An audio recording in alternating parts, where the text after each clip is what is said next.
NDA में जो vote करते हैं वो माफिया नहीं है, जो नहीं वोट करते वो माफिया है। ये अपने ढंग से उन्होंने कहा है। जब हारने वाला हर आदमी अपना अपना कोई बहाना मानता है, तो बहाना की तरह ऐसा लोग बोल रहे हैं। एनडीए का जो चुनाव हुआ है या हमारे प्रधानमंत्री के नेतृत्व में जो काम हुआ है, यहाँ डबल इंजन की सरकार रही है, इसके चलते जो हम लोग एक्सपेक्ट करते थे उससे ज़्यादा वोट आया है। तो ये सब इन लोगों का अच्छा काम की परिणति है। ये नहीं है कि साहब उसमें वो जीतते हैं तो हमारे लिए गलत करते हैं, या हम जीतते हैं तो उनके लिए गलत करते हैं, ऐसी बात नहीं है। हमारा चुनाव आयोग बहुत निष्पक्ष होकर के काम कर रही है, और भारत संसार में सबसे ज़्यादा जो वोटर हैं और उसका चुनाव वो लोग कराते हैं। तो ऐसे में हमारा इलेक्शन कमीशन का काम बहुत उचित है, न्यायपूर्ण है। इसमें अगर पप्पू यादव हो चाहे कोई कहते हैं तो वो उनकी अपनी बात है।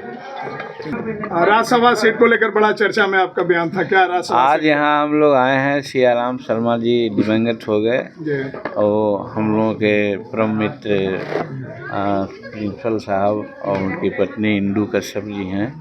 ये लोग से मेरा पुराना संबंध रहा है। मालूम हुआ कि वो दिवंगत हो गए तो पुष्पांजलि करने के लिए यहाँ आ गए हैं, और हम भगवान से प्रार्थना करते हैं कि जहाँ भी आत्मा उनकी रहे शांतिपूर्वक रहें, और इंदू कश्यप जी को और हमारे प्रिंसिपल साहब को दोनों को धैर्य मिले कि अपने गार्जियन को खोए हैं। गार्जियन को खोना ऐसे समय में थोड़ा दुखद होता है, लेकिन दुनिया की यही रीति है, होते रहता है, इसलिए लोग भी धैर्य रखें। उपेंद्र कुशवाहा का भी बयान आया कि सर को नहीं बोलना चाहिए। उपेंद्र कुशवाहा जी भाई मैच्योर आदमी हैं, और उनको लाभ मिल गया है, अपने भी हैं, पत्नी को भी हैं, बेटा को बना लिए हैं, तो क्यों नहीं बोलेंगे? वो तो बोलवे करेंगे। लेकिन जहाँ तक हम लोगों की बात है, हम लोगों ने ये नहीं कहा है, और एक बात आई है कि हमारा दल जो है अभी निबंधित है, और निबंधित होने के चलते बहुत सा दिक्कत हमको हो रहा है। कोई भी मीटिंग इलेक्शन कमीशन का हो या हो, उसमें हमको नहीं बुलाया जाता है, क्योंकि हम पार्टी हैं निर्दलीय। तो दूसरी बार जब इलेक्शन होता है तो वोटर लिस्ट का बंटवारा होता है, तो वोटर लिस्ट हमको नहीं मिलता है, इसलिए कि हम हैं निर्दलीय। तो इसलिए हमको मान्यता प्राप्त पार्टी होना चाहिए, इसके लिए प्रयास करना चाहिए। ये हम अपने राष्ट्रीय अध्यक्ष को, प्रांतीय अध्यक्ष को बोल रहे थे। सर, बंगाल के काफ़ी हिंदुओं पर अत्याचार हो रहा है। ये बहुत गलत हो रहा है, दुखदपूर्ण बात है। बंगाल ही नहीं, पाकिस्तान में भी कुछ इस प्रकार की बातें आ रही है। तो हम तो समझते हैं कि ये दोनों हमारे अंग थे।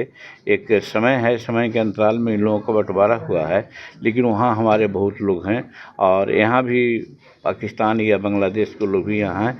जिस प्रकार से यहाँ हमारी जनसंख्या बढ़ रही है, आज यहाँ मात्र 7 या 6% थे माइनॉरिटी की, तो उनकी जनसंख्या 17% हो गई। लेकिन पाकिस्तान में हमारी जनसंख्या 7% या 11% थी, वहाँ 1% रह गई है। उसी प्रकार से बांग्लादेश में भी है।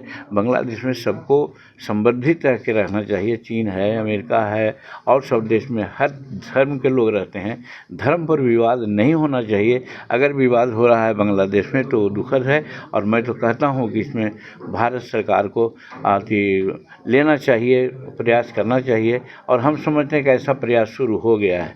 आप लोग भी जानते होंगे, जो उच्चायुक्त हमारे हैं, राजदूत हैं, वो उनको शायद बुला लिया गया है अभी। तो ऐसा पर तो हमारा सरकार नरेंद्र मोदी जी बहुत इसमें सचेत हैं, कार्रवाई करेंगे। जो राज्यसभा को लेकर के है, जब से आपने बयान दिया, सुने कि आपकी जबरदस्त घेराबंदी है, नित्यानंद राय, उधर प्रेम कुमार, सारे लोग लगे हुए हैं आपको मनाने में, क्या? देखिए, घर की बात है, एनडीए में हम हैं। एनडीए में अपनी दावा को पेश करना हमारा फर्ज होता है, और हम कुछ नहीं बोलते हैं। हम तो अपने घर में अपना बच्चा, जो माननीय मंत्री हैं संतोष कुमार जी, उनका वो सभी हमारे एमएलए लोगों को स्वागत कर रहे थे, स्वागत समारोह था। तो हमने कहा कि आप अपनी मांग नहीं रख पाते हैं, जिसके कारण आपको घाटा होता है। देखिए, राज्यसभा का चुनाव आने वाला है, मालूम हो रहा है कि क्या सीट का बंटवारा लगभग हो चुका है। आप मांग क्यों नहीं किए? मांग कीजिए। एक राज्यसभा का सीट पहले कहा गया था 2024 के चुनाव में माननीय अमित शाह जी के द्वारा कि 2 लोकसभा का सीट और 1 राज्यसभा का सीट मांझी जी देंगे, इसको पत्थर का लकीर मान लीजिए, लेकिन मिला 1 सीट। तो हम लोग तो अनुशासन वाले आदमी हैं, अनुशासित हैं, एनडीए के प्रति समर्पित हैं और खासकर नरेंद्र मोदी जी के प्रति समर्पित हैं, इसलिए 1 सीट हमको मिली और उसमें हम जीत लिए।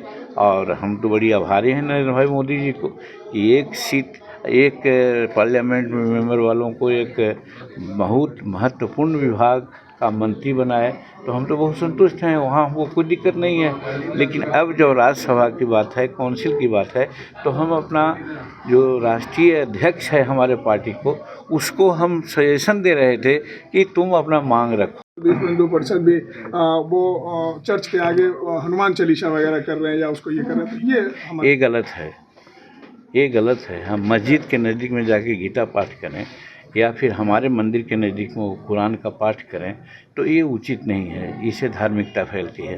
सबको अपना अपना धर्म प्रचार करने का अधिकार है और वो हनुमान चालीसा के लिए बहुत सी हनुमान हम लोगों का, हम तो कहते हैं खास करके कि हमारे अनुसूचित जाति का वो देवता हैं हनुमान। जहाँ पाइए ज़मीन को ये करना है तो वहाँ जाकर खड़ा कर देते हैं उनके मंदिर को, उनके ये को पूजा करवाते हैं।